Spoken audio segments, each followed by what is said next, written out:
Hello everyone, I am Dr. Sanket Nivale representing Medical Affairs at MCure Pharmaceuticals. We are here at the CSI venue 2022 at Chennai Trade Center. We have with me Dr. Asha Moorthy ma'am. Ma'am is a senior consultant cardiologist, professor emeritus at Ramchandra Medical and Savita Medical College, Chennai. Ma'am has delivered a talk on Minoca and Inoca. Ma'am, we would request you to summarize this for the delegates who couldn't attend this year's CSI Con 2022. Over to you, ma'am. Good evening, everybody, and first of all, I'd like to thank the MCure Pharma for giving me this wonderful opportunity to speak among this common population. And this is a very interesting talk on coronary artery disease. I think it used to be thought of only men's disease earlier. But of late, for the few decades, it has been found that women are also suffering from coronary disease, and it has been found that premenopausal, they are protected from the hormones mostly, generally, unless they have a very risk factor of diabetes, hypertension, or if there is smoking. But postmenopausal, they equate with men, or there will be more higher morbidity and mortality in the women population with all the risk factors of diabetes, hypertension.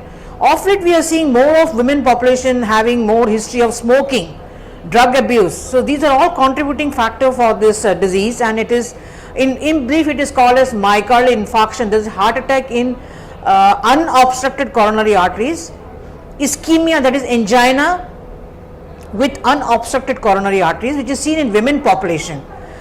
And why you say that it is such, what is the criteria for it telling it is? The thing is that when the women comes with an acute heart attack to the hospital or with some chest pain, mostly they are underdiagnosed, they are underrated, and they will think that no, it is just a gastric problem, you can just go take an ECG, it may be normal, they may be sent back home. Or they sometimes the women population underplay, and they think that why I should waste my time to go to hospital because I have more important job to do the housework and all that. So if the similar problem with chest pain occurs in a men population, immediately they respond, the whole family responds. But if you look at the women population, they are underrated, underdiagnosed, and so these are the problems which leads to a catastrophe later on. So when the woman comes with a chest pain, please investigate, take an ECG, and then look for if you have a criteria that there is a changes in the electrocardiogram, then you have to further refit. The GP may see the case, and he may say, a woman is having an acute attack, oh, what to do further? Now he has to refer to the to the cardiologist or to the super specialty center, where they take the ECG, they do some troponin T test, that is a blood test to see whether there is any myocardial injury, and after that they go for a echocardiogram, that is non-invasive evaluation, where echocardiogram is available everywhere in the hospital, even in the emergency room also it is available. So immediately what they do is they do echocardiogram and Doppler study to see if there is any flow obstruction or any regional wall motion abnormality.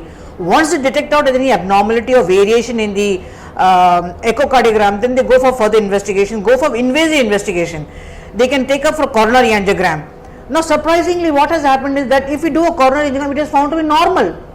My God, you see a ECG is so much of ST elevation with the diagnosis of ST elevation MI. On the contrary, when you do a coronary angiogram, you see absolutely normal. Or about they may having a coronary angiogram with only 30 to 50% obstruction. This obstruction may not lead to so much of massive attack. But why this lady is having massive attack? That is called as a myocardial infarction in non-obstructive coronary arteries. And what are the reasons encountered?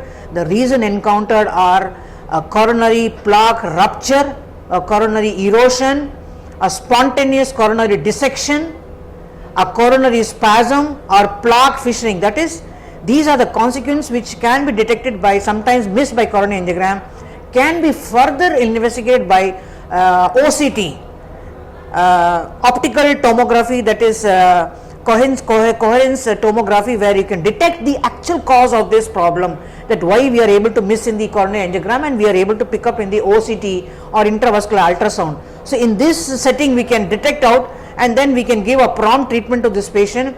The prognosis is good compared to those patients who have got a significant plaque obstruction like more than 70%, 80%. Then these patients can well be managed with the medical management, and angioplasty is very rarely required. They have to be kept on observation with a medical treatment, rest, and then lifestyle modification, because many of the women are under stress. So you have to give a lot of meditation therapy, you have to give yoga, diet therapy, and calm yourself to be calm in all the situations. Some of the things which you have to practice and advise to the women population, because they are always stressed. They are stressed in the home, they are stressed in the office, and so you have to release the stress by giving the supportive treatment of meditation and yoga.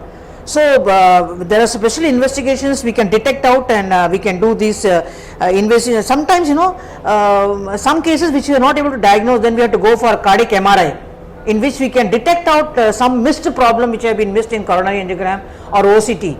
So these can be, because the prognosis is better as compared to those patients or the ladies or men who have a triple vessel disease or who have a left main obstruction. So in such cases, it's very difficult to, the prognosis is bad because they have to go for primary angioplasty.